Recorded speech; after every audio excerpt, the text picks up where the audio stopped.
right, look. This is how I'm gonna start it. I'm gonna kind of go general, so we knock out all the questions. I'm gonna just knock them out because I know what y'all gonna ask. So, yesterday when I met with Roger, it went well. I'm not gonna get into the details of what we discussed in the meeting, but it went well. I think we got accomplished what we need to get accomplished. So obviously, happy I got the chance to do that. Happy he gave me the opportunity to come up there because obviously I know that's not really protocol, but I mean he gave me the opportunity and I took it and went up there and met with him and it went well. On to the Las Vegas incident. Obviously I haven't talked in a while. It's been a couple months, 18, 19 months that I've been dealing with this ordeal. Obviously, it's a tough ordeal to be in. You know, I never want to be involved in something where someone gets hurt or severely injured or anything. Poor judgment on my end. Definitely a bad decision, but I'm a man. Everything I've ever done in my life, I stood on, and I can take accountability for it, and I can say when I'm wrong. And I was completely wrong, embarrassed the Saints, embarrassed my family, my mother, embarrassed myself, embarrassed the city, and the Shield, obviously, embarrassed the NFL. So, you know, I just tried to do my best to kind of keep it as much away from the media and as much away from the team as I could. You know, obviously, it's hard to do that when, you know, you got such a incident like that. So, you know, I'll be lying if I said it wasn't tough. I've lost a lot throughout this ordeal. Definitely not looking for any pity, not looking for somebody to give me a pat on the back and say it's okay. I know what I did. I know what I was involved in, and I definitely take responsibility. And you know, that's part of being a man and growing. You know, from here, I just got to make the right decisions and make the right choices. So that's kind of what I got to say about that. So now, let's talk about football because I'm back. Just before we do that, did Roger give you an idea of a timeline of when you? I already hit on that. We had a good meeting. It went well. That's all I got to say about that. Is there anything you've learned from this, though? I mean, I mean, I definitely have. You know, obviously, we know what the incident was. Just judging that situation better. You never want to be in a situation where, especially in the position I'm in, being a leader and being a just kind of like a role model for children. I don't want to be in a position where I put my hands on somebody. Obviously, that's the last thing you want to do because one, it comes with trouble, and you know it could have been worse. You know, so I'm blessed that it wasn't worse. Obviously, still hate that it happened. Hate the whole situation. I told Nikki, I told DA. I mean, everybody knows. They know me around here. So just talking to them throughout this whole ordeal, and luckily they've been supportive. Ms. Benson's been supportive. Nikki's been supportive. The whole team has been supportive, really. And you know, it's unfortunate when you make a decision like that. But I know my character. I know who I am, and luckily I'm somewhere where these people know who I am. The city knows who I am. So that's kind of kept me going. But I've definitely learned that, you know, and in the blink of an eye, a lot can change. So definitely just got to make the right decisions.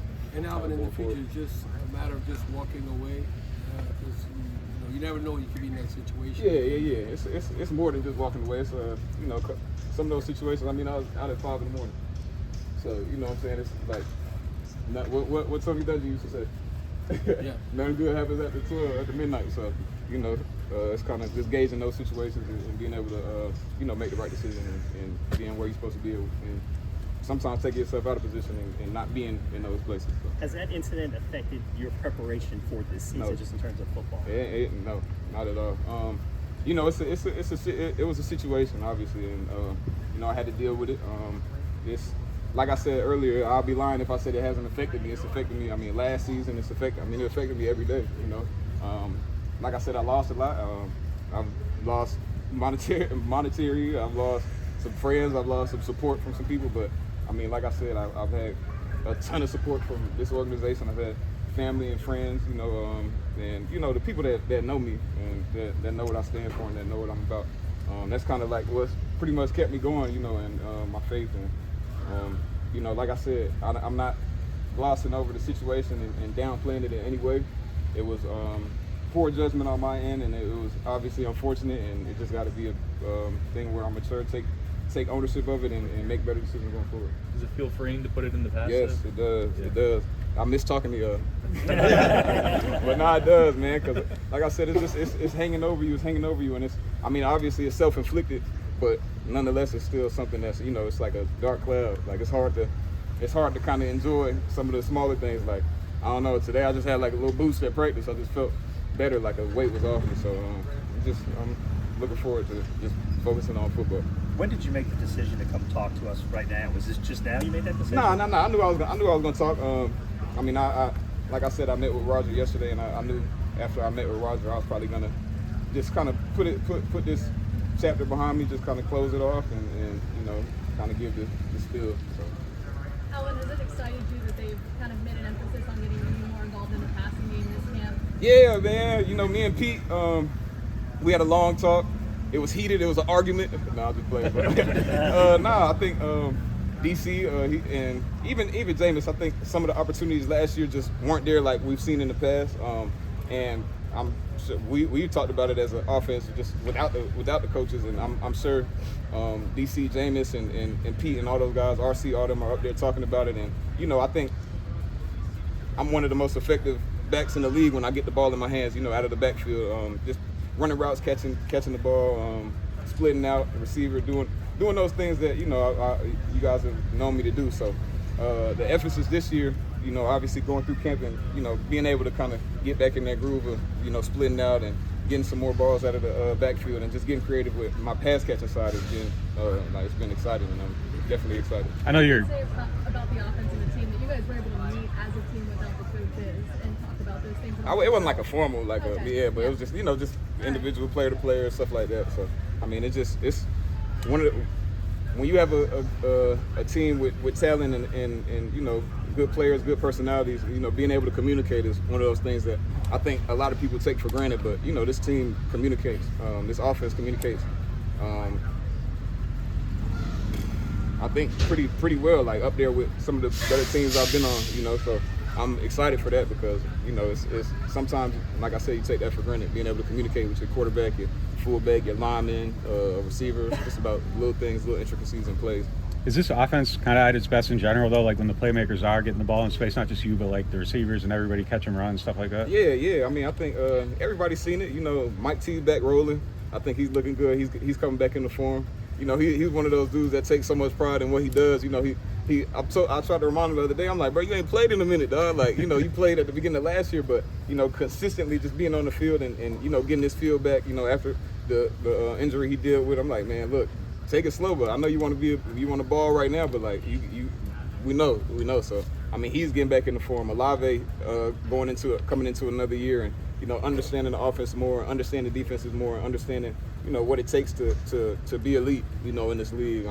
You know, all down the line, Trevor Penning getting in there, Caesar, Hurst, and Eric, and Ram, you know, those guys, when they're going and they're healthy, and Pete, obviously, but when they're healthy, I mean, like, it's scary, you know what I'm saying? And in the past years, that's kind of a problem we had, staying healthy up front. And, you know, it's hurt us, obviously. I mean, all around, you know, I've been hurt, Mike's been hurt a couple times, you know, so, I mean, it's just this whole offense, like, I'm just excited when everybody is going and you know, getting in there. Shaheed, you know, he's one of those guys. I was just talking to Gruden, I was like, man, that's one of them dudes, like, you don't see those type of dudes a lot. You know, he's a burner, got good hands and make plays. So with him, you just give him as much as he can handle. Every day, just give him more and more. And then, I mean, some of the young guys, we got AT, and then obviously Jimmy's back. You know, shoot, me and Jimmy, I've been knowing Jimmy for a while. I've been training with Jimmy since I came into the league, you know, training down in Miami. And I'm excited that he's back and he's feeling good and he's going. You know, Jawan, all these, I can keep going, you know, but all these guys, I'm excited to see these guys go out and compete and just, you know, work together and try to, you know, make this offense like the best in the league. What about the depth of the running back room? Does that help you at all? Yeah, and I try. I always skip over that because you know that's the group I'm in. But you know we got Eno, we got Kendra coming in. That you know he's learning, young dude, but is hungry and wants to learn and wants to listen and wants to be great. Jamal, me and Jamal came out same class. Dude, crazy like, but I mean his mentality and his approach to the game to every. I mean even outside of football, like just his approach in life and just coming in and just being like that smile that comes around the corner, like greeting everybody, saying what's up. Like those are some of the things that are infectious, and you know that gels a team together. But even his on the field play, I mean, the dude is passionate. Like the passion that he plays with, you know, it's not. I haven't seen a lot of guys with that same drive and that same passion. Like he just takes so much pride in what he does, and he wants to be great. Adam, you know, he's coming into his own. I love Adam, what he does and what he brings at fullback. Jake is doing well. Everybody's doing well, man. The running back room, I'm excited because these guys, I mean, Ellis and these guys are wanting to work. They're hungry and they're willing to do what it takes. And I kind of tell them at the end of practices, I'm like, man, look, our goal is for JT not to say anything to us. You know what I'm saying? We gotta be that on point and just that driven and focused and determined as a group, without a coach saying anything, to be able to be what we know we can be. So all I want from JT is a high five and a good job. That's it. I don't want to hear nothing. I don't want to see a surface or anything unless we just unless we do something absolutely wrong. Speaking of running backs, what are kind of your thoughts on what's going on as far as getting paid? Yeah, I mean, New Orleans is a great place. I feel great, that I've been able to be taken care of and valued where I'm at. I can't speak for everybody's situation. It's tough. Circumstances are different across the league. Everybody's circumstances are different. So I'm not going to go into detail about, this player not getting this or this player getting this versus this player. I think it's something that I think everybody's aware of it. Everybody's aware of what's going on. But I can only speak for my situation. I'm in a blessed spot. Alvin, do you have a relationship with Derek Henry? Obviously, Yeah, a big we played first together. game. And then, we had Bama, right? Mhm. And so that'll be a game, obviously, to kick off the season that fans will be focused on between you and Derek. Yeah, I mean, he plays offense, I play offense, so Yeah. maybe between me and him, but not really. But yeah, Derek, that's my boy, man. We came into Bama together. Obviously, I was there for a short little stint, but I mean, it's amazing from seeing a guy. We got recruited together in high school, then go to college together, and seeing the work he put in. When I got to Bama, he was an early enrollee, so when I got there, I think he had just broke his foot, so he was rehabbing. But the work he put in throughout that, and then obviously his career there, and then coming into the league and still being that prolific, runner and just doing all the things right. It's cool to see. When you know guys personally, like.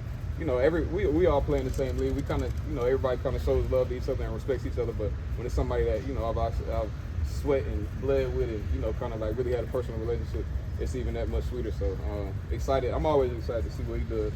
I just hope he don't do too good against us. How has the addition of Derek Carr impacted the Man. offense in your game so far? Man, DC, I think it's amazing to have DC. I think he's a thinker. He loves the game. His communication is, like I said earlier, we all communicate. From Jameis to DC to, the receivers and everything. But DC's just itching for, it seems like he's like a rookie almost in his attack on, trying to, get as much information and get as much, collect as much data from each player. Like, from me to Mike to AT to, to Jimmy it's like he's in a rush to collect data and just collect information on, what makes everybody tick as far as routes and what they like, what they don't like, what they see, how they see the game, how they react to certain things. And he's just a great dude all around. I think he has a winning spirit. I think he wants to be great, and I think he got a little chip on his shoulder. For as much as he's done in the league, he's still got that chip, and he still kind of got that I'm gonna show y'all. So that's what I love. Anybody that still got that competitive edge and that drive, man, it's amazing to have, especially at quarterback. You got a guy that's leading troops. He gonna lead the troops. So me and him, obviously I didn't come to OTAs, but me and him were talking, communicating the whole time. And I text him I might be up at midnight, 1 a.m. and I might see something like a play or something or a concept. Text him, he texts me right back. You know what I'm saying? We just bouncing ideas off each other's head, even out here on the field, just getting some stuff going on offense that we haven't done in the past year and a half, maybe. Just kind of being creative on offense, with some shifts and motions and different alignments and things like that. And he's ready. He's like, man, whatever you want to do, let's go. Shit, I'm with you. So it's good to have DC out there. I'm definitely excited. Alvin, what's the approach and relationship like with Kendrick Miller? Obviously, you can share at running back, but you don't want to share. It's also a young guy with some bravado coming in. Yeah.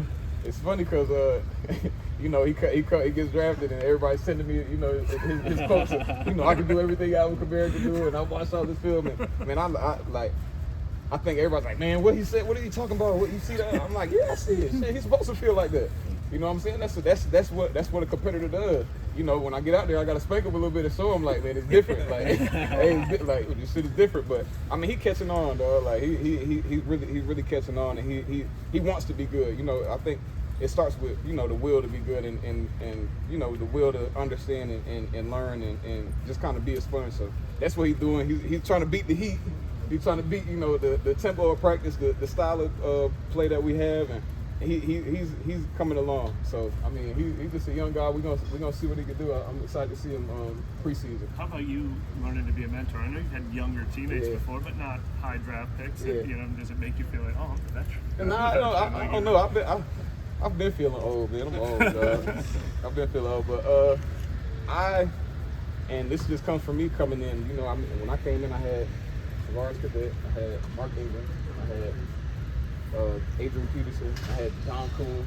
So these was I was the baby. Like I was like the I don't know. I was, when it was reps that people didn't want to take, I was the have a go. Like, you know what I'm saying? So from really probably like the third game of our rookie season, like it just happened so fast, and it feels like I've been kind of absorbing so much information and trying to like spit it back out, because that's all I know. That's what Mark and those guys did to me. And then outside of my group, I mean, I had Ted Ginn, I had B. Cole, I had, like, you know, a lot of other guys, Teron Armstead, even though he's a lineman, like these guys that just gave me so much game and wisdom and knowledge. So, you know, it just comes second nature in this realm as far as football. But I mean, that's how I was raised. I mean, I don't lose nothing. I don't lose nothing by a candle doesn't lose any flame by, you know, lighting another candle. So I don't mind. Whatever he got, I'll give it to him. Whatever he need, I'll give it to him. Alvin, we saw you connect with How Derek about one or two more? wheel route today. I think we've seen it at least a few times this offseason. Mhm. The downfield passing game with you seems like it might have been de-emphasized a little bit the last past couple seasons. Is that something you expect to get back to this year? Yeah, and I think Derek wants to more than anything. I mean, obviously, I know what can happen when we got that going. So,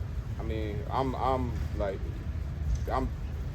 just happy, like jumping for joy. You know, when we can when I see those play calls in, or when we get things like that going, and you know, Derek's excited also. You know, I think the offense is excited, from JT to RC to Pete. You know, all these guys, and then, you know, DA stand back there and he just gives his little nod of approval, and we keep it moving.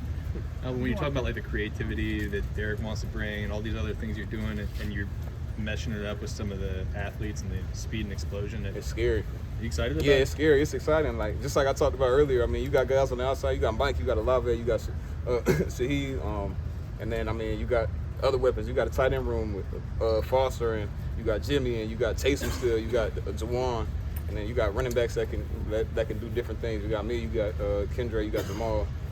Adam.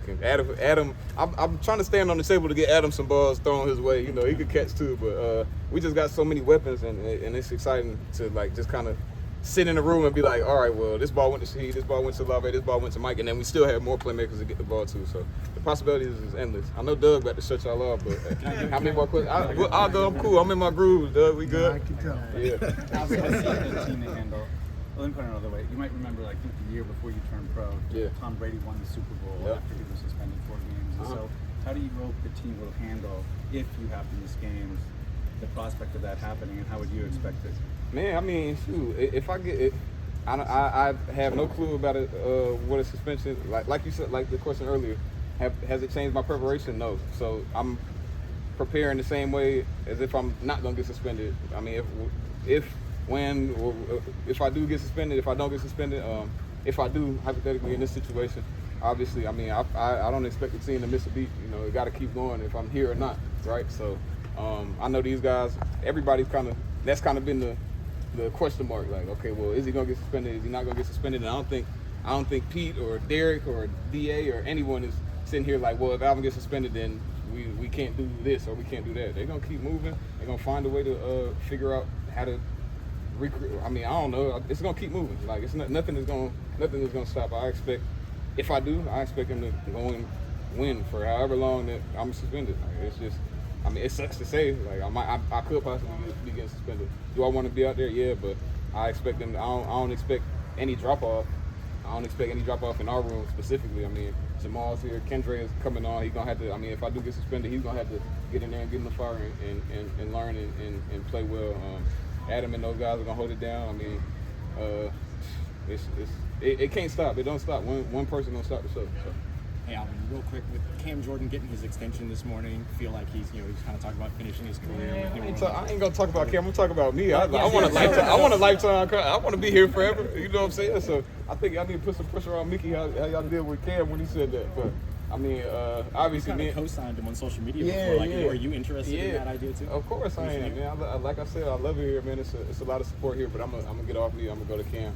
Me and Cam was talking about it. I mean, we've been talking about that for a long time. I mean, years. We've been like, man, I'm staying here. So, you know, he was talking to me through his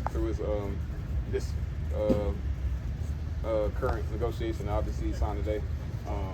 Man, it's amazing that he's been able to, you know, put together the career that he's been able to put together, and then all in one spot. Definitely happy for him. He got a little bit more money. You know, I don't know if he needed it. I told him I just need lunch. That's all I need. But I'm excited for him, happy for him. I know, you know, Cam always got that energy and that pep in his step, but I think he got a little more bounce to him today because we got that extension. So definitely congrats to him, and then great on, you know, New Orleans, Nicky and those guys getting it done and keeping him here, because I think he's one of the heartbeats of this team and this city. Thank you, Cool. Appreciate it. Yes, indeed. Appreciate y'all.